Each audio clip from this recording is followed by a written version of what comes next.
You mentioned that the wealthy are more active. Can you give some examples of how they're more politically active than average Americans? Well, the most important ones would be probably first contributing money. Large majority of these people contributed money to election campaigns and to politics generally, and they contributed amounts like averaging $5,000 in the last year that aren't huge for politics. On the other hand, they're pretty big compared to what most of us contribute.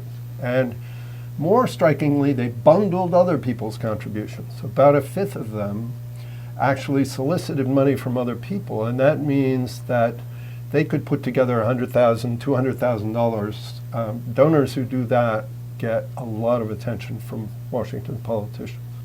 So money giving is definitely a major kind of activity. Then contacting officials. We were surprised to find just how many contacts there were with members of Congress, executive branch, especially the Senate, which strikes a chord because the founders of the country thought of the Senate as a place where the most successful and affluent Americans would have representation, and that appears to be the case.